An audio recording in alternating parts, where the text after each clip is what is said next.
오늘의 말씀의 제목은 뭐냐? 여호와 하나님이라는 이런 말씀의 제목을 정했어요. 우리 한번 반복합시다. 시작. 예, 그래서 여호와 하나님. 그래서 여호와 하나님이라 이 말은 뭐냐면 하나님 믿고 여호와라 그러잖아요. 그래서 하나님은 여호와라 이 말은 뭐냐? 구원을 주신 하나님, 축복을 주신 하나님, 건강하게 하신 하나님, 잘되게 하시는 하나님, 성공시켜주는 하나님, 지켜주신 하나님이란 그런 뜻이에요. 그래서 오늘 이제 여호와 하나님이라는 이런 말씀의 제목 가지고 몇 가지 이렇게 말씀을 나눠 드릴 때 이 말씀을 통하여서 우리 다 은혜 받고 여호와 하나님은 나의 하나님을 삼고 그 하나님이 나를 도와주심으로써 이제 2021년 후반에 잘 되는 역사가 있고 성장하는 역사가 있고 많은 것을 지는 그런 역사가 이루어지기를 주의 이름으로 축복을 드립니다. 자, 그러면 이제 여호와 하나님은 첫째 뭐냐? 첫째 말씀의 제목이 복된 인생이 누구냐 이 말이에요. 복된 인생이 누구냐? 예, 복된 인생이 누구냐? 축복받는 인생이 누구냐? 성공하는 인생이 누구냐? 세상 말로 말하면 잘 나가는 인생은 또 누구냐? 이걸 우리에게 말씀하고 있단 말이죠. 그래서 그 해답이 시편 33편 어땠어요? 12절에 이렇게 밝혀주고 있어요. 다 같이 읽어봐요. 시작. 여호와로 자기 하나님을 삼고 고 하나님의 기업으로 빼신 바 되 백성 복이 있도다. 아멘. 그럼 여기서 이제 복된 인생, 잘 나가는 인생, 성공하는 인생, 손에 많은 것을 쥐는 인생이 누구냐 했을 때 여호와 하나님을 자기 하나님으로 삼는 자가 되어져야 된다. 믿어집니까? 그래서 여호와 하나님을 내 하나님, 자기 하나님, 가족의 하나님, 민족의 하나님을 삼는 그런 개인과 가정과 국가와 민족이 결국 뭐냐? 복된 나라가 되고 복된 가족이 되고 복된 개인이 될 수가 있다는 걸 우리에게 가르쳐주고 있다. 믿어지면 아멘. 그래서 또 이 말을 또 바꾸면 뭐냐? 여호와 하나님을 자기 기업으로 삼는 민족, 또 가족, 개인이 하나님 앞에 모여 복된 인생의 삶을 살아갈 수 있고 복된 인생의 삶을 누릴 수 있고 복된 인생의 삶을 성취할 수가 있다는 걸 이 말씀을 통해서 우리에게 가르쳐주고 있는 것이다. 믿으시면 아멘. 그래도 오늘 저도 여러분도 어떠겠어요? 복된 인생이 되기 위해서는 뭐냐? 하나님이 내 하나님이 되어야 되고 하나님이 나의 기업이 되어지고 하나님 내 인생에 있어서 가장 소중한 것이 되어져야 된다. 그래서 보세요. 내 기업만큼 소중히 여기는 사람 어디 있어요? 어느 누구도 내 기업을 건드지 말고 어느 누구도 내 기업을 도둑질하지 못하기 위해서는 뭐요? 나는 기업에 목숨을 거는 거, 내 기업에 모든 것을 다 쏟아놓는 거, 내 기업에 모든 것을 다 하는 거 알겠습니까? 이와 같이 여러분이 하나님을 내 하나님을 삼고 하나님을 내 기업을 삼는다면 이 세상에 사는 그날까지 내 인생이 다하는 그날까지 하나님은 내게 있어서 어떠냐? 최고란 걸 말씀하거든. 최고라. 그래서 내 인생의 전부가 하나님의 최고라 그랬나? 그런 하나님의 중심으로 이 세상을 살아간다면 반드시 그 사람은 뭐요? 복된 인생, 성공하는 인생, 잘 나가는 인생, 내 손에 무엇이든지 다 질 수 있는 이런 복된 인생으로 살아가게끔 전지전능하신 하나님, 구원의 하나님께서 나를 그렇게 만드시고 그렇게 세우시고 그렇게 성공하게 만드시겠다. 이 말씀을 통해서 우리에게 주는 메시지라는 사실을 기억하시고 오늘 예배드린 저와 여러분 하나님을 나의 하나님으로 삼기를 축복합니다. 하나님을 나의 기업으로 삼으시기를 예수 이름으로 다시 한번 축복을 드립니다. 그래서 우리가 여기에서 하나님을 내 하나님을 삼고 하나님을 내 기업을 삼은 자가 성공하는 것이고, 하나님을 내 하나님을 삼지 못하고 하나님을 내 기업으로 삼지 못한 자가 실패한 자를 성경에서 이렇게 말씀해주고 있는 거예요. 그래서 창세기 13장 16절에서 18절에 이렇게 밝혀주고 있어요. 우리 읽어볼까요? 시작. 내가 내 자손으로 땅에 티끌 같게 하리니 사람이 땅에 티끌을 능히 셀 수 있을진데 내 자손도 세리라. 너는 일어나 그 땅을 종과 횡으로 행하여 보라. 내가 그것을 내게 주리라. 이에 아브람이 장막을 옮겨 헤브론에 있는 마므레 상수리 수풀에 이르러 거하며 거기서 여호와를 위하여 단을 쌓았더라. 창세기 13장 16절에서 이제 18절에 이게 나왔습니다. 읽고 넘어갑니다. 시작. 소돔에 거하는 아브람의 조카 롯도 사로잡고 그 재물까지 노략하여 갔더라. 자, 여기서 여러분 눈여겨보세요.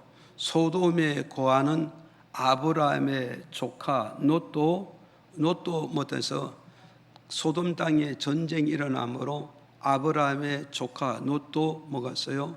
포로로 잡혀가고 식솔들도 포로로 잡혀가고 그가 가지고 있는 모든 재물도 다 노략질을 당했다. 여기에 맺었어요. 그럼 이제 이 말씀이 뭐냐? 여러분이 알듯이 아브람과 그 조카 롯과 함께 가나안 땅에 들어갔단 말이에요. 어디서? 갈대우르에서 이제 아브라함이 조카 롯을 데리고 어디서 하나님이 지명한 땅, 축복의 땅, 하나님의 복주겠다는 그 가나안 땅에 들어가 가지고 거기서 이제 기거하면서 사는데 아브라함에게도 양떼가 있고 조카 롯에게도 양떼가 있단 말이에요. 그래서 그 종들이 이 양떼를 치고 있는데 처음에는 양떼가 적으니까 잘 지났는데 그리고 넉넉하게 지났는데 시간이 가고 연이 바꿔짐으로 양떼가 많이 번창이 됐어요. 번창이 되다 보니까 이제 이 목축이 부족한 거야. 양떼의 풀을 먹이는 데가 초장이 이제 좁아졌다고. 초장이 좁아지니까 이제 서로 자기 양떼에게 풀을 많이 먹임으로써 젖을 많이 짜게 되고 또 새끼를 많이 낳음으로써 더 번영과 번창과 창대를 가져오는 것이 당연한 거 아니겠어요? 그래서 아브라함의 목자나 롯의 목자들이 서로 자기 양떼에게 풀을 많이 먹이려고 하다 보니까 목축은 적고 많이 먹이려 하다 보니 거기서 분쟁과 다툼이 일어났다 이 말이에요. 분쟁과 다툼이 일어났는데 이 다툼 속에서 이제 아브라함이 바라보는 거예요. 정말 이방인 땅 속에 들어가서 가나안 열 족속이 바라보는 열 민족이 바라보는 그 속에서 하나님을 믿는 아브람, 하나님을 믿는 롯이 정말 여기에서 식소들이 싸우고 종들이 싸우는 이 모습이 믿지 않는 불신의 세계에서 덕이 되지 못하고 모범이 되지를 않는 거예요. 그리고 저들에게 하나님을 심는다는 것은 있을 수가 없는 일이란 말이죠. 그래서 아브라함이 롯에게 제안을 거는 거예요. 이제 목축지가 적으니 네 종이나 내 종, 네 목자나 내 목자들이 목축으로 인해서 분쟁과 다툼을 일으키니까 더 이상 분쟁을 갈라야 하나님 영광 돌리고 또 너나 나나 하나님 믿는 자녀로서 믿음의 본분을 다하고 있다는 것을 믿지 않는 저 열 민족들 열 가문에게 우리가 알려야 되지 않겠느냐. 그러므로 이제는 너와 나와 이제 헤어질 때가 있고 갈라져야 되겠다. 그러니까 너희가 어디서 여기 목축지를 바라보라. 네가 목축지를 좌로 선택하면 나는 우로 선택할 것이고 네가 우로 선택하면 나는 좌로 선택하겠다. 이렇게 이제 아브라함은 조카 롯에게 선택권을 지금 제시하고 있어요. 이 선택권을 제시하는데 여기에서 우리가 가장 중요한 건 우리가 기억을 해야 된다고. 이 선택지를 중요하는데 여기서 먼저 이 선택권을 아브라함이 먼저 갔냐 롯이 먼저 갔냐 아브라함이 먼저 갔느냐 이게 중요한 거예요. 이게 지금 왜 중요하느냐, 누가 먼저 선택권을 갖느냐에 따라서 좋은 것을 선택할 수 있고 나중에 선택권을 갖는 것은 선택하고 나머지 안 좋은 조건을 내가 갖는 것이라 이 말이죠. 그러면 우리는 여기서 우리는 생각을 해보라고. 우리가 누가 먼저 선택권을 갖냐? 정말 아브라함이 조카 노대백에게 네가 내가 너에게 선택권을 준다 그러면 롯은 말해서 내가 삼촌을 따라서 이 가나안 땅에 왔고 축복의 땅을 왔고 하나님을 영접하고 하나님 믿게 됐으니 내가 삼촌의 은혜와 은공을 통하여서 내가 이렇게 잘 됐으니 선택권을 내가 어떻게 먼저 갖겠습니까? 그러니까 삼촌이 먼저 가지셔야 됩니다. 선택권을 삼촌에게 맡겨야 된단 말이에요. 이것이 첫째잖아요. 그것도 두 번째는 바로 뭐해서 아브라함하고 롯하고 어떤가요? 조카와 또 큰아버지와 조카의 관계란 말이에요. 그러면 누가 먼저 선택권이냐? 큰아버지가 먼저 선택권을 갖고 난 다음에 내가 뭐였어요? 조카가 선택권을 갖는 게 이게 분명하잖아요, 지금. 그리고 우리가 사회적으로 볼 때 뭐요? 사회적으로 상식과 예의를 볼 때는 어때서 큰 자가 선택권을 먼저 갖는 것이지 작은 자가 선택권을 먼저 갖는다면 사회적으로 볼 때 도덕적으로 볼 때 남들이 옳다 인정을 안 한단 말이에요, 지금. 인정 안 하는 거예요. 그럼 우리 이것이 바로 우리 가정사가 되고 인간의 사회성이 이렇게 이루어져야 되는 것이 하나님께 영광 돌리고 사람에게 인정을 받게 되고 이러므로 하늘에서도 복을 주고 땅에서 그런 자를 축복하고 밀어줄 수 있고 도와줄 수 있다는 것을 이 말씀을 통해서 우리가 깨닫게 된다 이 말이 지금. 이해가시죠? 이게 깨닫게 되는 거예요. 그런데 이제 여기에서 이제 선택권을 이제 아브라함은 롯에 줬는데 롯은 이런 원리를 안다면 제가 어떻게 갖겠습니까? 삼촌이 먼저 가져야 되고 내가 주자가 아니라 삼촌이 주자니까 삼촌이 먼저 가야 되고 내가 큰 자가 아니고 적은 자니까 큰 자 대신 삼촌이 먼저 가져야 돼. 선택권을 맡겨야 되는데 선택권을 안 맡기고 자기가 먼저 선택하는 거예요. 자기가 선택하는 거예요. 그럼 우리는 여기서 우리의 신앙관을 볼 수 있단 말이에요. 신앙관 보세요. 인간의 관점을 놓고 볼 때는 다 욕심이 있는 거예요. 또 크고 싶은 거예요. 그리고 잘 되고 싶은 것이 인간의 욕망입니다. 그런데 여러분 아브라함이 바보입니까? 아브라함이 모자랍니까? 아브라함이 뭐요? 뒤처진 인생이 아니잖아요. 그런데 왜 이 선택권을 롯에게 먼저 주느냐? 문제가 좋았는데 롯은 왜 이 선택권을 받고 다시 돌려주지를 못하고 있는가? 이 차이점이 바로 뭐냐? 하나님을 삼았는가? 하나님을 나의 기업을 삼았느냐? 여기에 따라서 우리가 뭐요? 바르게 갈 수도 있고 바르게 못 갈 수도 있고 선택권을 내가 먼저 받았지만 내가 돌려줄 수도 있고 돌려주지 아니할 수도 있다는 걸 우리에게 주는 메시지라 이 말이죠. 무슨 말인지 이해가세요 지금? 이걸 읽어야 돼요. 그랬는데 롯은 어떻게 했어요? 아브라함이 선택권을 조카 롯에게 줄 때는 뭐냐? 하나님만 내 하나님이 되면 된다. 하나님이 나의 기업의 하나님이 되고 하나님 내게 축복 주신 하나님만 되면 세상의 선택권이 안 잡아도 괜찮다. 좋은 것을 다 잡아도 나는 남는 것을 잡아도 하나님이 내 하나님이 되고 하나님이 내 기업이 되고 하나님이 내게 축복한다면 어떤 것도 나는 복된 삶이 되고 잘 되는 사람이 되고 나는 분명히 성공할 수가 있는 거야. 이런 확신이 있기 때문에 자기 선택권을 어디 가서 조카 누에게 먼저 주는 거라고. 그런데 이 롯은 뭐냐? 선택권을 내가 가지면 이거 돌려주지 못하는 이유는 뭐냐? 돌려주지는 못하는 이유는 뭐냐? 하나님이 내 하나님이 되지 못했다는 거예요. 하나님이 내 기업의 하나님이 되지 못하고 하나님 인생의 모든 생사화복을 주관하시는 그것은 곧 하나님이 주관한다는 걸 이걸 믿지 못하고 이걸 인정하지 못하고 이걸 마음속으로 받아들이지 못하기 때문에 삼촌이 내게 주는 모든 선택권을 그대로 받는 뭐냐? 자기 중심이요, 욕심 중심이요, 환경 중심이요, 조건 중심으로서 선택권을 손에 쥐고 말았다. 이것을 이렇게 주는 메시지라는 거예요. 이해가시죠? 그래서 이제 롯이 어디 선택권을 가지고 모여서 소돔 땅을 바라보니 어떻게 되냐?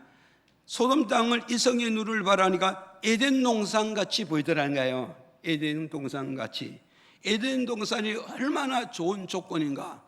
얼마나 화려한 조건인가? 얼마나 조건을 충족을 다 채워주는 그런 동산이 아니겠어요? 그렇게 해봤고 또 하나는 뭐겠어요?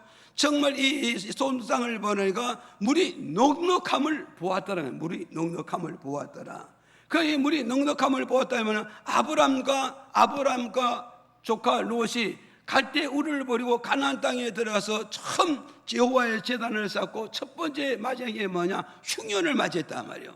흉년을 맞이하는 그 흉년을 통해서 저들이 무엇을 얻냐? 경작이 안 되고 경작에 실패하는 걸 체험했기 때문에 그 경제에서 실패하면서 그걸 뭘 넣느냐? 물이 얼마나 소중한가를, 물이 얼마나 가치 있는가, 물이 인생이 얼마나 뒷받침하고 물이 얼마나 인생을 성공을 밀어주는가, 이걸 알고 이걸 체험하고 이걸 깨달았기 때문에 롯은 어떻게 했어요? 소돔 땅을 바라보니 정말 물이 넉넉한 걸, 나일강에 물이 넘치는 그것을 바라보고서 이 정도면 나는 얼마든지 성공할 수 있어, 얼마든지 목적할 수 있어, 얼마든지 내 꿈을 다 이룰 수가 있어. 그래서 선택권 아브라함에 주지 않고 자기 먼저 소돔과 고모라 땅을 선택해서 그곳에 이사 갔단 말이죠.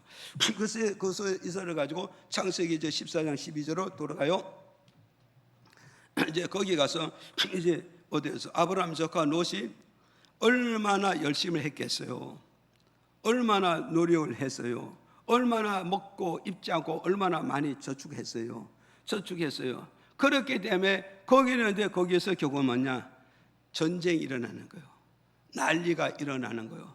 그러니까 그 전쟁, 그 난리가 일어날 때 이 전쟁이 왜 일어나는가? 이 난리가 왜 일어나는가? 하나님의 뜻을 저버리고 인간의 욕구와 욕심으로 선택해서 인간의 욕구와 욕심을 이루려고 몸부림을 치르면 아브라함에게 하나님은 어떤 하나님인가, 이것을 일깨워 주기 위해서 하나님이 난을 일으켰다 이 말이죠. 믿어지면 압니까? 믿어주세요.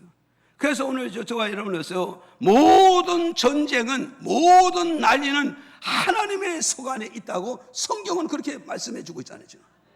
이해가십니까? 이걸 우리는 깨달아야 됐어요. 그래서 이 전쟁을 통하여서 패배되는 나라가 도망을 가면서 그냥 도망가기도 바쁘는데 아브라함의 식소를 다 포로로 잡아가고 아브라함이 가지고 있는 모든 재산을 다 뺏어가지고 가가지고 결국은 뭐냐? 뺏어가지고 결국은 뭐가 됐어요? 롯이 가지고 있는 식소를 다 뺏어가고 롯이 가지고 있는 재물을 다 뺏어가지고 갚버렸잖아요. 그러니까 결국은 롯은 뭐예요? 소돔과 고모라에 아무리 좋은 조건에서 그동안 많은 일했고 노력하고 쓰고 투자해서 많이 쌓아놨지만 결국은 이 전쟁 속에서 다 무너지고 결국은 뭐예요? 펴가 되어지고 결국은 뭐예요? 노예로 적군에게 다 끌려가는 이런 롯의 가정이 되고 식솔이 되고 모든 범사가 되고 모든 기업이 이렇게 되고 끝냈다는 걸 우리에게 주는 말씀이란 말이에요. 이해가시죠? 그렇게 끝나고 있단 말이에요. 그런데 결국은 뭐냐? 롯은 선택권을 먼저 좋은 것을 선택해가지고 결국 갔지만 그 시간이 10년 되고 20년이 되고 세월이 많이 가서 결국은 얻어지는 건 뭐냐? 끝에 가서 다 펴지고 말았잖아요. 그런데 이제 선택하고 나머지는 좋은 게 아니잖아요. 나쁜 것이잖아요. 그 나쁜 것이 뭐냐 그랬더니 창세기 13장 18절에 보니, 자 시작. 이에 아브람이 장막을 옮겨 헤브론에 있는 마므레 상수리 수풀에 이르러 거하며 거기서 여호와를 위하여 단을 쌓았더라. 그래서 이제 보세요. 이제 롯이 이제 좋은 땅을 선택해가지고 가니까 아브람은 어디 갈 데가 없어요. 그럼 어디로 갔느냐? 헤브론에 가서 장막을 치고 여호와의 이름을 부르면서 여호와의 제단을 쌓았다. 하나님을 공경했다. 하나님을 잘 섬겼다는 거예요. 여러분 생각해 보세요. 좋은 땅은 다 뺏겼는데, 좋은 조건 다 뺏겼는데, 모든 성공의 조건을 다 뺏기고 나니 나머지는 뭐냐? 자투리는 뭐냐? 산지밖에 없다. 여기 헤브론이라는 게 산지란 말이에요. 헤브론은 쓸모없는 땅이란 말이에요. 이 헤브론은 아무도 손대지 않은 이런 땅에 그곳을 선택해서 아브라함이 가서 거기 가서 뭐를 여호와의 제단을 쌓았어요? 뭐를 여호와에서 예배드렸어요? 뭐를 여호와에서 감사하게 했습니까? 뭐를 여호와에서 찬양하고 영광을 돌릴 수 있는 인간의 조건은 하나도 있을 수 없는 거예요 지금. 그런데 그렇게 할 수 있는 뭐냐? 아브라함은요, 여호와 하나님이 나의 하나님 되시고 여호와 하나님은 나의 기업의 하나님을 삼고 여호와 하나님 나의 축복의 하나님을 사모했기 때문에 이 믿음이 발판이 됐기 때문에 산지에 가서 골짜기 가서 사람들이 다 버려진 자투리 땅을 붙잡고서 거기서 여호와의 제단을 쌓고 여호와 하나님을 섬기며 경배하며 하나님을 섬겼더니 하나님은 그 아브라함에게 나타난 거예요. 그 산지에 나타나서 아브라함에게 어떤 말씀을 주는가? 14절 15절에 이렇게 밝혀주고 있단 말이요. 자, 읽어봐요. 시작. 롯이 아브람을 떠난 후에 여호와께서 아브람에게 이르시되 너는 눈을 들어 너 있는 곳에서 동서남북을 바라보라. 보이는 땅을 내가 너와 내 자손에게 주리니 영원히 이르리라. 자, 여기서 보세요. 이제 사람이 버려진 땅, 쓰지 못하는 자투리 땅, 아무 조건에는 산지, 거기 가서 하나님 섬기고 제단 쌓고 섬기고 감사하고 기도했더니 하나님이 아브라함에게 나타나서 하시는 말씀이 뭐냐? 첫째 하시는 말씀이 뭐냐 해서 뭐라고 했어요? 여기 그러잖아요. 롯이 아브라함을 떠난 후에 여호와께서 아브라함에게 이르시되 너는 눈을 들어 너 있는 곳에 동서남북을 바라보라. 동서남북을 바라보라 이랬잖아요. 그러니까는 뭐죠? 산지에 가 있는 아브라함에게, 헤불론 가 있는 아브라함에게 너는 눈을 들어서 지금부터 동서남북을 바라보라. 바라보라 그랬다. 동서남북을 바라보라. 15절은 뭐요? 바라보는 이 땅을 너와 네 자손에게 영원히 주겠다. 영원히 주겠다. 이걸 말씀해 주고 있잖아요. 그럼 이 말은 무엇을 말씀하면, 이것은 무엇을 말하면은 이제 뭐겠어요? 하나님께서 아브라함에게 동서남북을 바라보라. 바라본 이 땅을 내가 너에게도 주고 네 자손에게 주는데 언제까지? 영원히 주리라. 언제까지 주리라? 예수 그리스도가 이 땅에 강림하는 그날까지 주리라. 언제까지 주리라? 지구가 완전히 멸망하는 그날까지 너 자손에게 반드시 유산으로 연결해서 주게 될 것이다. 이걸 말씀해 줘요. 그럼 이 말이 뭘 말하느냐? 이 말은 뭐냐? 보세요. 여러분 지금 아무개야, 네 지금 동서남북 하나 눈을 얼굴 들어 한번 바라봐라. 앞으로 보고 뒤로 보고 좌우로 이렇게 다 돌아보고 이 어마어마한 이 땅을 다 내게 주겠다. 이걸 주겠다는 이 메시지를 받았을 때 아브라함 어떻게 됐을까? 아브라함 비록 산지에 가 있지만 하나님 이 땅을 내게 다 준다고 그럴 때 아브라함은 그때부터 어떻게 돼요? 내 가슴 속에 뭐요? 소망을 품게 되는 겁니다. 꿈을 품게 되고 미래를 바라보는 큰 비전을 가슴 속에 품고 그것이 출발하고 그게 시작되어지는 것이라는 걸 우리에게 주는 메시지란 말이에요. 이해가십니까? 그럼 오늘 저와 이런 말씀을 들어서 우리가 기억을 하느냐 보세요. 누가 복된 인생이고 누가 복되지 못한 인생이냐 이렇게 우리가 정리하면 손에 쥐고 안 쥐고 중요한 것이 아니라 가장 누가 행복하냐 누가 불행하느냐 이렇게 놓고 볼 때 뭐냐, 내 가슴 속에 미래를 바라보는 비전과 소망과 꿈을 품고 있는 자는 현재 행복한 인생을 살고 만족한 삶을 살고 끊임없이 내 삶에 길을 불어넣고 사는 이런 인생의 여정을 살아갈 수가 있다는 걸 이 말씀을 통해서 우리에게 주는 겁니다. 지금 믿어집니까? 여러분 보세요. 정말 가정에 바라보는데 희망도 없어, 비전도 없어, 소망도 없어. 그럼 그 가정에 살 수 있을까요? 그 가정 못 살고 결국은 포기하고 떠날 수밖에 없는 거예요. 떠날 수밖에 없잖아요. 지금 여러분 보세요. 회사에 들어갔는데 회사에 들어가면 이 회사를 보니까 결국은 뭐냐, 4분 5분로 막 찢어지고 당을 나누고 편을 나눴다. 그걸 바라보는 이 회사는 비전이 없고 이 회사는 꿈이 없고 이 회사를 통해서 내가 뭔가 목적을 기대하는 게 하나도 없다.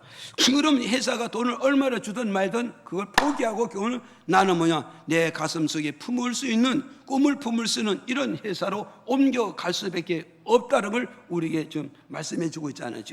그래서 오늘 저와 여러분 누가 행복한 사람이고 누가 불행하느냐, 오늘 지은 것이 아무도 없어도 좋은 환경이 없고 좋은 여건이 아무도 없어도 내 가슴 속에 꿈만 있다면, 내 섬에 꿈이 있고 내 마음에서 비전이 있고 미래를 바라보는 희망, 바라볼 망자잖아요. 바라보는 뭔가 꿈이 있다면, 바라보는 뭔가 희망이 있다면, 바라보는 것이 뭔가 기대감이 있다면 그 사람이 결국 뭐냐, 오늘의 가난해도, 오늘의 힘들어도, 오늘의 많은 어려움을 겪는데도 그걸 차고 일어날 수 있는 힘이 바로 뭐냐, 비전이란 말이요, 꿈이란 말이요, 힘이란 걸 우리에게 가르쳐주고 있단 말이죠.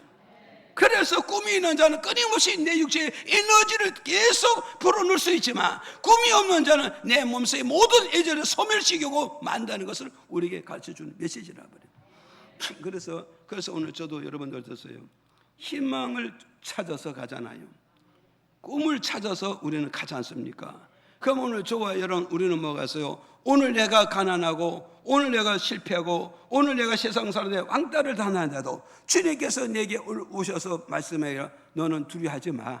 너 걱정하지 마. 너 자정하지 마라. 미래에 내가 너에게 이걸 줄게, 저걸 줄게, 이걸 보장할게, 저걸 보장해 줄게. 반드시 보장할 거야. 걱정하지 마라. 내가 반드시 보장해 줄게. 반드시 내가 책임져 줄게. 내가 반드시 이루어 줄게. 반드시 내 손에 지어 줄게. 이렇게 한다면 어떡하세요? 오늘에 내가 아무것도 없어도 그 사람은 좌절하는가? 낙심하는가? 방황하는가? 자기 인생을 비관하는가? 절대 자기 인생을 비관할 수가 없다는 거예요. 왜? 하나님이 내게 말씀 주셨기 때문에, 하나님에게 꿈을 주셨기 때문에, 하나님께 내게 자신감을 주셨기 때문에, 하나님 나에게 도전의 정신을 가지고 도전의 믿음을 주셨기 때문에 나는 할 수 있는 거야. 나는 할 수 있는 거야. 나는 오늘을 가난하지만 내일은 성공하는 거야. 믿으십니까? 이런 꿈이 있어야 된다. 이걸 우리에게 가르쳐 주는 거예요.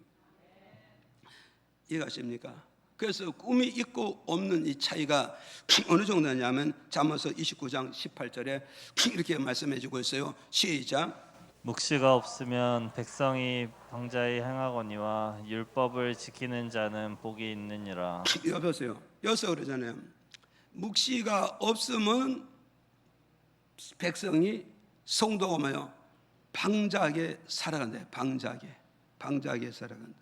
그래서 이게 이 방자가 뭐가 있어요? 방자는 자자가 뭐 스스로 짜서 내놓을 빵이란 말이요. 스스로 짜자 내놓을 빵. 그런 기록하면서 내 마음의 중심이 없고 나를 컨트롤하지 못하고 나를 지배하지는 못하는 거예요. 여러분 잘 기억하시라고요. 꿈이 없으면 내 마음을 통제를 못합니다. 꿈이 없으면 내 마음을 다스리지 못합니다. 꿈이 없으면 내 마음과 내 에너지, 내 걸음을 목적을 해서 달려갈 게끔 길을 불어넣을 수가 없다는 걸 이 말씀을 통해서 우리에게 주는 메시지란 말이죠. 이해가십니까? 그럼 이게 말은 뭐냐? 교회에 와서도 꿈이 없는 자는 하나님의 말씀에 목적을 안 가는 거예요. 기도의 목적을 안 드는 거예요. 하나님의 십자가의 목적을 안 드는 거예요. 그냥 자기 그냥 흘러가는 대로 그냥 방자하게 살아가요. 중심 없는 삶, 생각 없는 삶, 목적이 없는 삶. 이게 결국은 뭐냐? 방자야. 이 방자가 결국은 뭐냐? 꿈이 없고 비전이 없고 묵시가 없기 때문에 이런 인생으로 그냥 되는 대로 살아가자. 부딪히는 대로 가자. 아무 생각 없고 목적 없고 계획 없는, 힘 없는 이런 삶을 살아간단 말이에요. 그런가 여기서 또 그러잖아요. 묵시가 있는 자는 뭐가 있어요? 묵시가 있어, 이제 역설적으로 하잖아요. 묵시가 있으면 뭐냐? 묵시가 있으면 뭐가 있어요? 법을 지키느니라. 누구의 법을? 하나님의 법을. 누구의 말씀을? 하나님의 말씀을. 누구의 뜻을? 하나님의 뜻을 지켜감으로 말미암아 거기가 뭐가 따르는 거야? 하나님의 복이 따르는 거예요. 하나님의 축복이 따르는 거예요. 하나님의 역사가 따라주는 거, 하나님 나의 도우심이 따라온다는 걸 이 메시지를 통해서 우리에게 주는 거라 말이죠. 이해가십니까? 이걸 지금 우리에게 주는 메시지란 말이죠. 그러니까 오늘 저와 여러분, 우리 이런 걸 우리는 기억을 해야 돼요. 지금 그래서 이제 얻었어요. 꿈이 있으면 끊임없이 나에게 에너지를 불어넣는 거예요. 내가 나를 에너지를 불어넣으므로 내가 힘을 얻고 내가 도전을 갖고 그 도전을 더해서 내게 부딪힌 어떤 장애도 다 뚫고 나감으로써 결국 뭐냐? 나는 성공하고 나는 목적을 이루고 내 모든 내 꿈을 성취할 수가 있다는 걸 우리에게 가르쳐주고 있다. 믿어지면 아멘 하세요. 그래서 오늘 저와 여러분, 우리는 하나님의 말씀을 듣고 하나님의 말씀을 받음으로 그 말씀 속에서 하나님 뜻 속에서 끊임없이 내 마음에 뭐요? 꿈을 품어야 되고요. 꿈을 풀어야 되고 내 마음에 끊임없이 말씀의 에너지를 불어넣고 길을 불어넣어서 끊임없이 일어나야 되고 끊임없이 도전해야 되고 끊임없이 싸워 승자가 되어져야 된다. 이걸 우리에게 주는 거란 말이죠. 이해하시죠? 그 다음에 두 번째로 보세요. 두 번째 보니까 이렇게 맞습니다. 13장 17절에 시작. 너는 일어나 그 땅을 종과 횡으로 행하여 보라. 내가 그것을 내게 주리라. 자, 보세요. 두 번째는 아브라함에게 나타나서 뭐라 하느냐. 아브라함아, 네가 자투리 땅을 잡았지, 사람이 버려진 땅을 잡았지, 아무 쓸모없고 가치없는 땅을 잡았지. 그렇지만 네가 지금 일어나서 뭐가 있어요? 일어나서 이 바라보는 땅을 종대와 형대를 걸어봐라. 종대와 형대를 걸어봐라. 네 걸는 것만큼, 네가 밟는 땅만큼 내가 네게 주리라 말씀해 주는 말씀. 그럼 이 말씀의 의미가 뭐냐? 이 말씀의 의미가 뭐냐면 네가 밟는 땅을 내가 반드시 네 손에 지켜주고 네가 밟는 땅을 반드시 네 자손에게 지어주게 될 것이다. 이 말은 뭘 말하냐? 이 말은 뭐냐?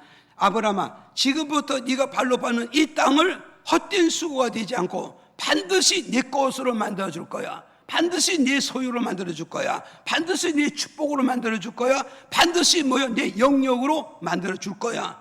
이거는, 그러니까는 이 걸어라 버리면 준다 이 말은 뭐겠어요? 내 수고를 내가 헛되지 않게 만들어주겠다는 이 약속을 아브라함에게 주는 거예요, 지금. 믿습니까? 그래서 오늘 우리는 잘 기억을 하라고, 오늘 기억을 잘하라고. 시편 127장 1절에 그러잖아요. 여호와 하나님이 함께하지 아니하면 집 짓는 건축업이 무너진다는 거예요. 집 짓는 건축업이 무너진다. 이 말은 뭐가서 하나님이 나와 함께하지 않으면 내가 어떤 기업을 경영해도, 어떤 사업을 경영해도, 어떤 직장을 해도, 어떤 길을 간다 해도 내가 하는 모든 일은 실패가 된다는 거예요. 헛된 수고가 되고, 헛된 노력이 되고, 헛된 경작이 되고, 헛된 시야가, 헛된 투자밖에 안 되는 것이다. 그럼 이거 역설적으로 보면 하나님이 나와 함께 하신다면, 하나님 나와 함께하는 집 짓는 기업에 성공한다. 무슨 기업이든 다 성공하고, 무슨 경장이든 다 성공하고, 무슨 직장이든 가는 곳마다 다 성공하게 될 것이다. 이걸 우리에게 주는 메시지란 말이에요. 믿어집니까? 그럼 여러분이 생각해 보자고요. 여기서 제가 야, 여러분 생각해요. 아무개, 야, 네 지금부터 밟는 땅을 내가 네게 줄 테니까 네가 밟는 땅을 내가 책임지고 너에게 준다. 이 밟는 땅이 김서방이든지 이서방이든지 나라 대통령 땅이든지 장관 땅이든지 누구의 땅이든지 네가 밟는 땅은 내가 다 뺏어서 네 손에 지켜줄 것이다. 그렇게 만약에 명령을 떨어졌다면 여러분 어떠하시겠어요? 에? 어떠하시겠어요? 완전히 돈 놓고 돈 먹는 거 아닙니까? 세상 말은 완전히 돈 놓고 돈 먹는 거 아닙니까 지금? 그렇다면 이렇게 된다면 내가 하나님 말씀만 믿는다 그러나 하나님 능력을 확실히 믿는다면 내가 10시에 일어나갔어요? 5시에 일어나갔어요? 예? 이걸 여러분 아시란 말이에요. 이거는 10시에 일어나는 건요 믿음이 없는 거예요. 확신이 없는 거예요. 도전의 정신이 없는 거예요. 성공하자는 목적이 없는 거란 말이에요. 그래서 게으른 거예요. 이게 게으른 거예요. 이게 나태하고 무책임한 거예요. 그런데 5시 일어나는 거냐? 분명히 성공한다. 나는 확신이 있다. 하나님이 도와준다. 내게 준다. 보장한다. 이 확신을 가진 거 아니에요. 그렇잖아요. 그렇기 때문에 내가 아브라함에게 가서 물어보지는 않았지만 아브라함이 아마 이 말씀을 듣고 여러분 어떻게 했어요? 9시 일어났겠습니다. 5시 일어났겠어? 9시 일어났겠어? 예. 일어나는 건 5시 일어났습니다. 그럼 그가 천천히 걸어가서 막 100m 뛰다시피 뛰었겠어? 네? 뛰어서 안 뛰었겠어요? 보세요. 돈 놓고 돈 먹는데 한 발짝 뛰면 내 건데, 두 발짝 뛰면 내 건데, 세 발짝 뛰면 내 건데 지금 이거 뭐 천천히 걷기 생겼냐고 지금. 천천히 가면 되냐고요. 그래서요 시골에서 그 장사가 안 되니까 귤밭에 자기 생각대로 따가라고 하니까 하는 그냥 막 있는 바가지 없는 바가지 있는 자루 없는 자루 몽땅 가져가지고 막 따는데 정신 없어. 그래서 밭주인이 좀 쉬어서 따르서 말 안 들어. 왜 그러냐? 주인이 자기 원하는 데 따라가라고 그랬으니까. 그래서 그 사람 중에 결국은 뭐냐? 시간이 아까운 거예요. 시간이 아까운 거야. 이해가십니까? 그래서 천천히 걷는 게 아니라 100m 뒤씩 뛴다 이 말은 뭐였어요? 내가 열심히 일한다는 걸 우리에게 가르쳐줘요. 왜? 내 수고가 헛되지 않으니까. 열심히 하는 것만큼 다 내 것이 되고 내 소득이 되고 내 성이 되어지니까 나는 열심히 일을 하겠다는 걸 우리에게 지금 말씀해 주고 있단 말이에요. 이해하십니까? 여러분 보세요. 아브라함이 만약에 일을 하는데 어떠겠어요? 땀이 나게 일을 했겠어? 땀이 안 나게 일을 했겠어? 에? 이해가 가잖아요. 왜냐? 한 발자국 뛰면 내 건데 한 발자국 더 뛰어야 돼, 안 뛰어야 돼? 그러니까 한 발자국 더 뛰고 한 평이라도 더 가지려고 하니까 결국 뭐냐? 땀이 나도록 뛸 거 아니야, 지금. 그렇잖아요. 그러니까 여기 시간이 정해지지 않는데 분명히 시간은 정해졌을 거라고. 그죠? 성경에는 기록이 없지만, 그러니까 여건과 배경을 놓고 볼 때는 반드시 시간이야. 아브라함, 너가 죽을 때까지만 걸으면 된다. 이런 말씀이 없잖아요. 네가 걸른다. 그러니까 결국 뭐냐? 어떤 정해진 시간이 있을 거란 말이야. 그리고 시간 안에 많은 뛰기 위해서는 뭐냐? 땀을 뻘뻘 흘려가면서 일을 했을 거라고요. 이해가 가야 한가요? 그럼 오늘 조회는 어디 갔어요? 정말 우리가 먹어서 내가 일을 함으로써 이것이 내게 축복이 된다면 어떠겠어요? 내가 일을 함으로써 이것이 내게 축복이 된다면 우리는 어떠겠어요? 땀 흘려서 열심히 일을 할 수 있습니다. 이해하십니까? 땀 흘려 열심히 일을 할 수 있는 거예요. 그래서 뭐 시간은 얼마 안 남았는데 기도는 해야 할 내용이 많으니까 오살리 금식 기도에 가서 봤더니 여의도 순복음 교인들이 여자 아주 기도하는데 땀 흘려서 막 뻘뻘 기면서 막 방언으로 기도하는데 왜 그렇게 하냐고 물었더니 뭐냐? 시간은 없지, 기도는 많이 해야 되지. 그래야 하나님 역사는 크니까. 그들은 뭐냐? 기도 많이 하면 많이 하는 것만큼 역사가 온다는 그 확신이 가니까 그 짧은 시간에 자비하시고 거룩하시고 뭐 이렇게 안 해봐요. 급하게 막 기도를 했는데 그게 얘기하는 뭐냐? 한 것만큼 내가 얻어지고 내가 가질 수 있고 응답도 받고 은혜도 받고 능력도 받을 수 있기 때문에 그 열심히 하는 걸 볼 수 있잖아요. 이해가십니까? 그래서 오늘 조회는 우리는 이런 걸 우리는 기억을 해야 된다고요. 이해가시죠? 그래서 결국은 누가 성공하고 누가 실패했느냐? 그랬을 때 뭐죠? 이 하나님의 중심이 아니라 인간의 중심, 환경의 중심, 조건의 중심으로 선택한 노선 결국은 가서 다 쌓아놓고 죽으라 쌓아놓고 먹지 않고 잊지 않고 쌓아놓고 결국은 끝에 가서는 뭐냐? 전쟁에서 난리에 젖어서 적군에게 포로 잡혀가고 자기 재산을 다 날려버리고 패배가 되었지만 정말 인간 중심 아니고 하나님 중심, 세상 중심이 아니라 하나님 중심, 조건 중심 하나죠. 하나님의 중심으로 선택한 아브라함에게는 어땠어요? 결국은 뭐냐? 그 땅이 내게도 누렸지만 자기 후손 그 약속대로 유대인들은 지금도 유대인 누구요? 아브라함의 자손이잖아요. 아브라함은 자손은 지금도 그 땅을 가지고 대대로 물려주면서 세계 천하를 정복하고 다스리는 이런 아브라함의 자손이 유대 자손이 되어졌다는 걸 우리에게 지금 증명해주고 있지 않습니까? 증명해주고 있지 않습니까? 그래서 오늘 조화회라면 우리는 뭐요? 정말 하나님을 내 하나님을 삼고 하나님을 내 기업의 하나님을 삼고 하나님을 보고서요 내 모든 성공의 하나님을 삼는 자가 그가 이 세상에서 반드시 성공할 수가 있다는 걸 이 말씀을 통해서 우리에게 주는 메시지라는 걸 여러분이 기억을 하시고 눈에 보이는 거, 귀에 들리는 거, 손에 잡히는 이런 이성적인 선택이 아니라 하나님의 말씀 중심으로 하나님의 뜻 중심으로 선택하고 잡고 나갈 때 그것만이 하나님의 인생의 삶을 보장해 준다는 걸 저와 여러분 믿으시기 바랍니다. 그다음에 두 번째 보면 뭐냐? 성공은 누가 하느냐 이 말이요. 시편 33편 16절 18절에 또 우리 읽어볼까요? 시작. 많은 군대로 구원 얻은 왕이 없으며 용사가 힘이 커도 스스로 구하지 못하는도다. 구원함의 말은 헛것임이며 그 큰 힘으로 구하지 못하는도다. 성공은 누구 하느냐 그랬을 때 이제 이거는 모든 일반인들이 이런 지식과 이런 사상과 이런 믿음을 갖고 사는 것이라고 16절에서부터 18절에 이렇게 밝혀주고 있단 말이에요. 그래서 하나님께서 말씀하잖아요. 많은 군사를 가지고 있는 임금이 전쟁에서 싸워서 성공하느냐? 이걸 지금 첫 번째 질문하는 거예요. 그래서 어떤 임금이 군사를 많이 가지고 있고 군사를 많이 가지고 전쟁했는데 그 군사를 많이 가진 임금이 그 전쟁에서 이기겠느냐? 그 전쟁에서 성공하겠느냐? 절대 군사를 많이 가진 때에서 성공하는 전쟁에서 성공하는 건 절대 아니라는 이 말씀을 두고 우리에게 주는 메시지란 말이에요. 그 다음에 또 뭐라 그랬어요? 그 다음에 또 여기서 또 뭐라 그랬냐? 용사가 여기 나오죠. 용사가 가지고 있는 힘이 크다 해서 용사가 가지고 있는 힘이 크다 해서 전쟁에 싸워서 이기겠냐? 승리하고 정복하겠냐? 절대 그것 또한 아니라는 걸 하나님 우리에게 말씀해 주고 있단 말이죠. 그러니까 오늘 저와 여러분 보세요. 용사가 힘이 많다고 그 힘만 가지고 무엇을 힘만 많이 가지고 전쟁에서 싸워 이기느냐? 절대 이기는 것이 아니라는 거예요. 이기는 것이 아니라는 걸 우리에게 가르쳐주고 있고, 또 보니까 또 뭐해서 세상에서 힘을 가지고 있다 해서 그 힘을 가지고 어떻게 하세요? 목적을 성취하고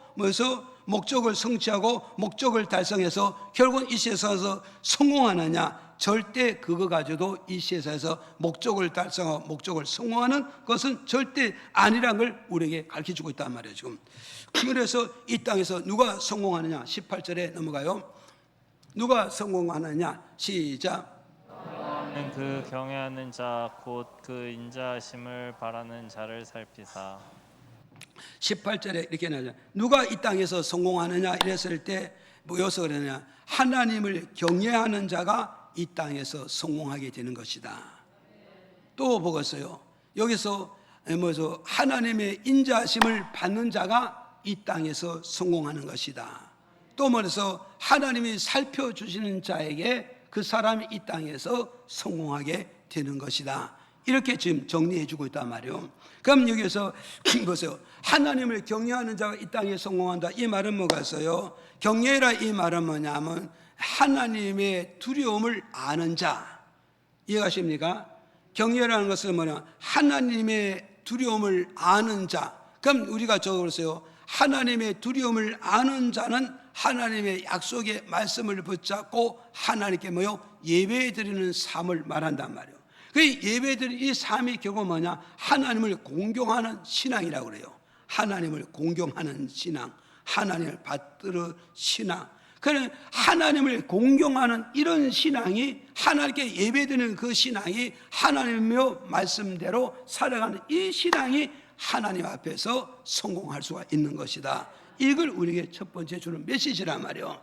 그럼 오늘 저도 여러분도 이 땅에서 정말 우리가 영적으로 성공하기를 원하고 육체로 성공하기 원하고 경제에 성공하고 범사에 성공하기 위해서는 그 성공의 근원지가 뭐냐?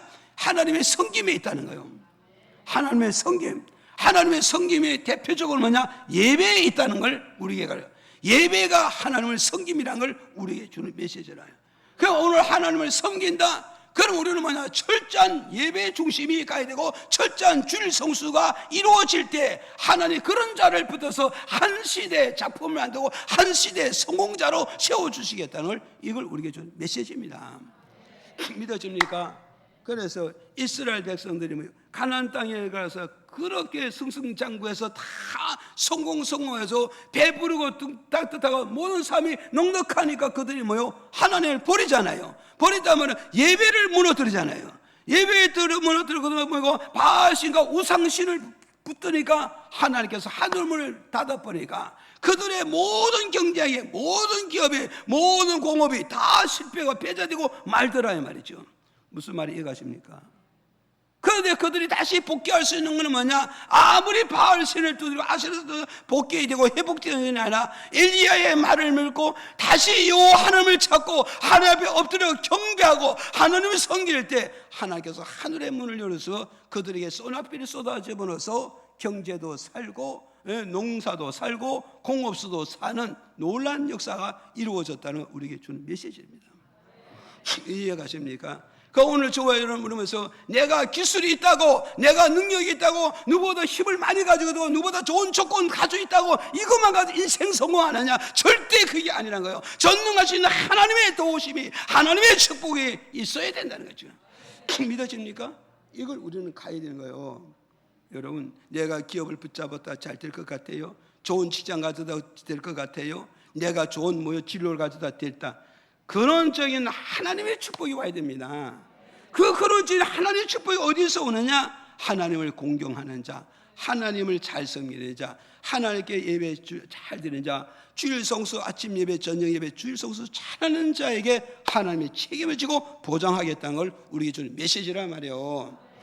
믿어집니까? 이걸 여러분이 잘 기억해야 돼요. 그래서 코로나 인해서 교회를 안 나오지만 보세요. 코로나가 사람을 죽이는 게 아니라 호루산이 사람을 죽이는 거예요. 이 말은 무엇이어서 여러분 이 코로나 이거 보세요. 죽고 사는 거는요, 인명은 뭐요? 하나님 주관하잖아요. 살고 죽는 건 하나님이 주관하는 거예요. 실패와 성공은 하나님이 주관하는 거예요. 건강이 무너지는 것도 하나님이 주관하는 겁니다. 이걸 저와 여러분 이걸 우리가 깨달아야 되는 거예요. 지금 이해가십니까? 저 보세요. 코로나를 안 죽으면 하나님 죽게 하면 어디 가서 죽게 돼 있어요 지금. 그래서 여러분 코로나를 두려워하지 말고 코로나를 무서워하는 것이 아니라 하나님을 무서워해요. 왜? 하나님은 영혼도 죽이고 육체도 죽이고 경제도 죽이고 건강도 죽인다는 걸, 이걸 두려워할 줄 아는 신앙으로 가라고 말씀하고 있는 거예요 지금. 믿어집니까? 이걸 우리 그 다음에 보세요. 또 하나님은 누구에게 축복하신다고요? 하나님의 인자를 받는 자에게 하나님이 주시겠다요. 여기 인자라면서 사랑 인자 사랑자잖아요. 그러니까 사랑 인자 사랑자는 이게 뭐냐? 하나님의 사랑을 입는 자에게 하나님을 성공시켜준다. 목적을 이루게 된다. 모든 꿈을 이루게 만들어 주겠다고 말씀해 주고 있단 말이에요. 그럼 오늘 저와 여러분 어떠세요? 우리는 하나님을 가까이 하면 하나님이 가까이 하면 하나님이 나를 가까이 한다. 이 말은 뭐냐? 하나님의 사랑을 주겠다는 거예요. 그래서 야고보서 4장 그러죠. 너희 하나님께 가까이 하라. 그리하면 하나님 너희를 가까이 하리라. 하나님을 가까이 하라. 그러면 하나님이 너희를 가까이 하리라. 이 말씀해 주고 있단 말이에요. 믿어집니까? 그러니까 오늘 우리는 잘 기억하라고. 스가랴서 1장에서 너희가 하나님을 찾으면 하나님이 너를 찾게 될 것이다. 네가 하나님을 찾으면 하나님이 너를 찾게 되고, 야고보서 4장 8절에 네가 하나님 가까이 하면 하나님이 너를 가까이 하리라. 이 말은 뭐냐? 내가 할 탓이라 이거예요. 내가 할 탓이. 믿어집니까? 그래서 세상 사람들은 자기 할 탓이다. 내가 어디 가서 어떻게 하냐에 따라서 사람의 관심도 가지고 사람이 도움도 받을 수 있고 사람의 많은 것을 모여 내게 길을 열어줄 수도 있다는 거예요. 그러니까 하나님과 나와 관계에서 어떻게 하느냐에 따라서 나는 하나님의 사랑을 입을 수도 있고 사랑을 못 입을 수 있다는 거예요. 누가 성공하느냐? 하나님의 사랑을 입는 자가 성공하게 되고 하나님의 사랑을 입는 자가 하나님의 여서부에서 성공하게 된다 이 말이 지금. 믿어집니까? 믿어져요 안 믿어져요? 오늘 우리는 알아야 돼요. 이걸 알아야 되고 또 뭐세요? 하나님 뭐겠어요? 누구를 성공시키느냐? 하나님 여기서 그러잖아요. 하나님의 살피심을 받는 자가 성공하게 만다 이 말이에요.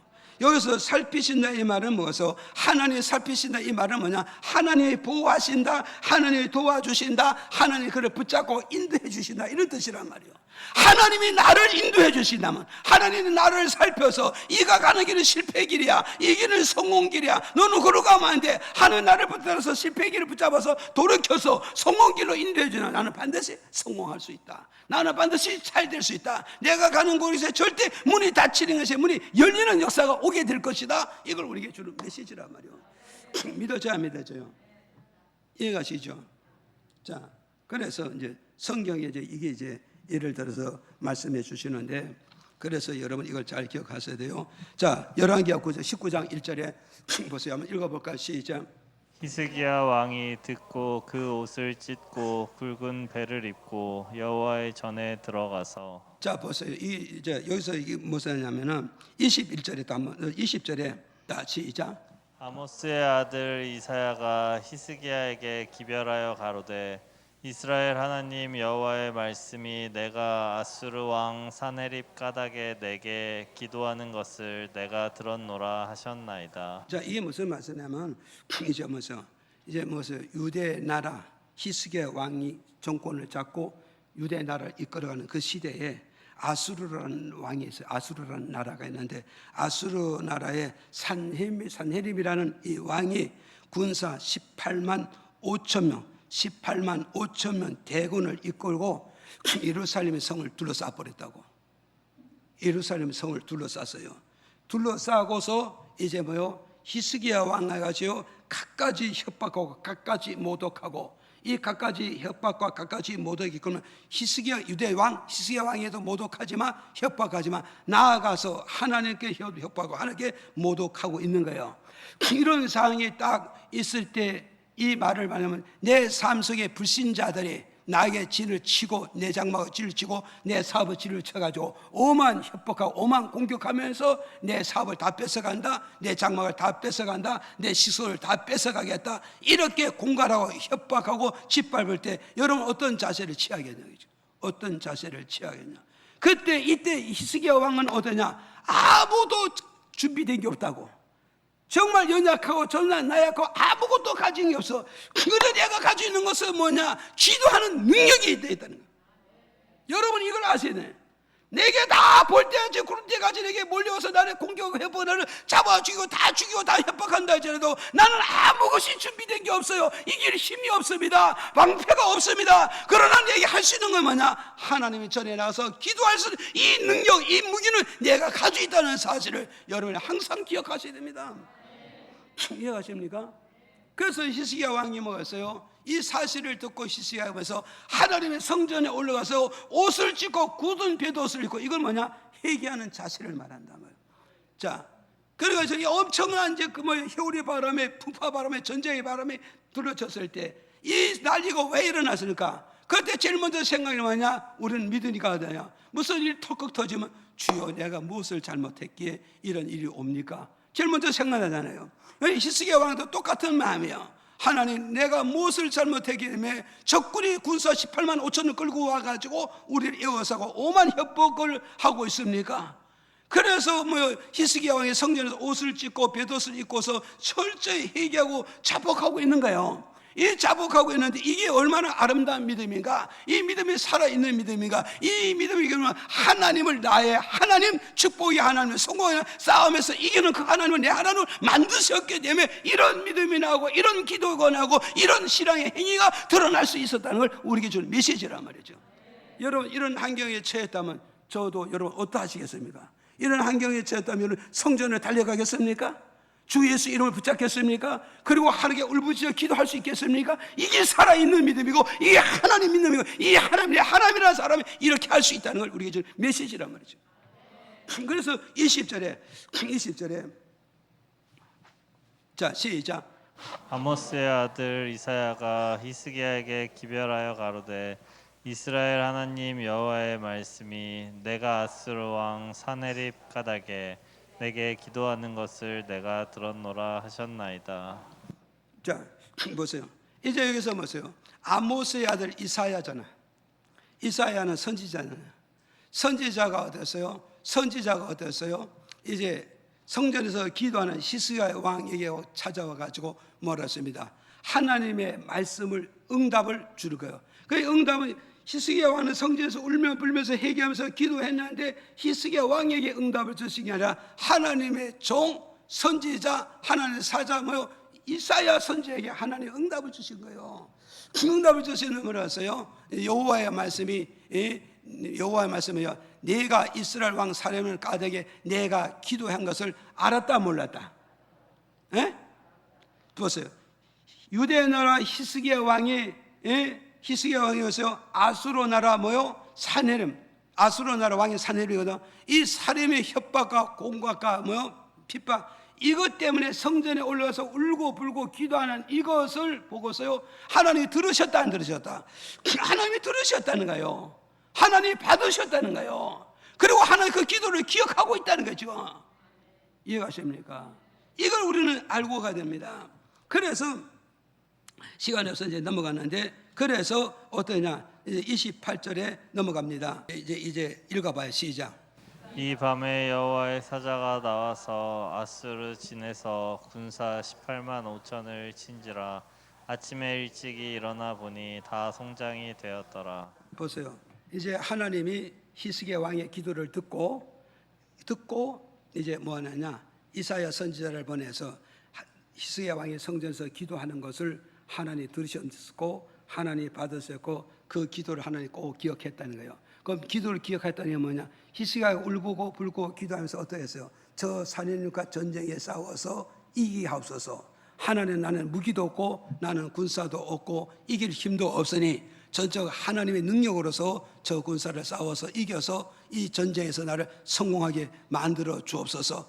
그렇게 울부짖고 기도했더니 하나님께서 이사야에게 말씀하시기를 가서 히스기야에서 예주라. 그래서 히스기야가 갔어요. 가가지고 이제 하나님 당신의 기도를 받으셨고 28절에 가서 뭐냐, 하나님께서 히스기야 왕이 이 아수르 왕 사네립이 교만했기 때문에 내가 갈고리를 가지고 그 코에다 끼어가지고 오던 길로 다시 돌려보내겠다. 오던 길로 다시 보내겠다는 거예요. 올라가겠다. 그리고 내가 그 모든 군사를 내가 없애버리겠다. 그 약속대로 결국 뭐냐, 35절에 가서 어떻게 가서 35절에 가서 뭐요? 이 밤에 히스기야 왕이 기도하는 밤, 그날 밤에 하나님 기도를 받아서 그날 밤에 여호와의 사자가 여보세요, 사자가 하나님의 보좌에서 나와서 아수르 군사 진에 있는 18만 5천 군사를 쳐 죽였다, 안 쳐 죽였다? 쳐 죽여가지고 완전히 송장을 만들어 놨다잖아요. 송장을 만들어 놨다. 그리고 36절에 보세요, 소장 만들어 놨잖아요. 그러니까 36절에서 아수르 왕 산헤립이 어디서 떠났다고요? 예루살렘 진을 치고 있던 군사가 다 죽고 나니까 혼자 남았잖아요. 혼자 딱 남으니까 부끄럽고 쑥스럽고 얼굴이 뜨끈뜨끈하니까 결국 뭐야? 돌아가는 거야. 돌아가는데 저기 어디로 가냐? 본국으로 돌아가야 되는데 아수르하고 니느웨하고 이렇게 붙었어요. 이렇게 붙었다고. 그 경계선만 있고 남한과 북한이 붙어있으니까. 그러니까 왕이 18만 5천의 군사를 가지고 완전히 실패하고 혼자서 본국으로 돌아가니까 못 돌아가니 어디로 갔어요? 아수르 나라로 간 게 아니라 니느웨 땅으로 들어가가지고 만명하고 말았다, 이 말이죠. 쉽게 말하면. 왜냐하면 군사 18명 5천 명 죽였으니 본국에 못 들어가잖아요. 그 타국으로 갔다 하면 오늘 말하면 만명으로 갈 수밖에 없었다. 그러다 보면 우리는 기억을 하셔야다고요. 그렇게 18만 5천 명이 히스기야 왕 한 사람 이겨서 못 이겼어요. 이겼어요, 못 이겼어요? 못 이겼잖아요. 18만 5천 아수르 군사가 산헤립 왕이 18만 5천 군사를 가지고 히스기야 왕 한 사람 이겨서 못 이겼어? 못 이겼잖아요. 이걸 가지고 뭐냐, 군사가 많을 가지고 있는 임금이 이기느냐, 힘을 많이 가지고 있는 거냐, 무기를 많이 가지고 있는 임금이 이기느냐? 절대 이기는 것이 아니란 걸 우리가, 결국은 누가 이기느냐? 하나님을 경외하는 자, 하나님의 사랑을 받는 자, 하나님의 보호를 받는 그 사람이 결국 이기게 되고, 그 사람이 결국 성공하게 되고, 그 사람이 결국 뭐냐? 명성을 드러내게 될 것이라는 걸 우리에게 주는 메시지란 말이죠. 그러니까 히스기야가 한 사람의 기도에 18만 5천 군사가 패배당하고 죽음을 당하고 완전히 송장이 되어지고 마라 땅을 우리에게 가르쳐주고 있단 말이죠. 이해가십니까? 그래서 오늘 저와 여러분, 우리는 이걸 기억하시고 내 한 사람의 기도가 얼마나 힘이 있는가, 얼마나 능력이 있는가, 얼마나 하나님 역사하는가, 이 사실에 대한 확신을 가질 때 우리는 뭐가 있어요? 무기를 두려워하지 않습니다. 사람을 두지 않습니다. 저는 환경을 두려워하지 않고 여호와의 이름으로 싸워 이길 수 있다니. 그것이 대표가 뭐냐? 다윗이 그래. 골리앗 장군 보고 있어요. 너는 창과 방패와 칼을 들고 나오지만 나는 만군의 여호와 이름으로 너를 쳐 죽여버릴 것이다. 결국은 아무것도 갖지 못한 이 고리아가, 아무것도 갖지 못한 다윗이 빈손을 들고 나갔지만 그 거대한 고리아 장군을 쳐부수고 승리의 기회를 불고 성공의 기회를 불렀다는 거, 여호와 니시 승리의 깃발을 꽂게 띄워줬다는 걸 우리에게 가르쳐주고 있잖아요 지금. 그러니까 오늘 저도 여러분들 이런 사실을 기억하시고, 우리는 뭐서 많이 가지고 있다고, 힘을 가지고 있다, 조건을 다 가져다 거기에 벌벌 떨 것이 아니라 나는 누구요? 하나님은 내 하나님을 삼고 하나님을 내 기업을 삼는 자가 반드시 성공할 수 있다는 사실을 저와 여러분이 주시고, 항상 강하고 담대하고 확신한 믿음을 가지고 믿음과 기도와 말씀으로 싸워 이겨 승리되고 성공하는 여러분 다 되기를 예수 이름으로 축복을 드립니다.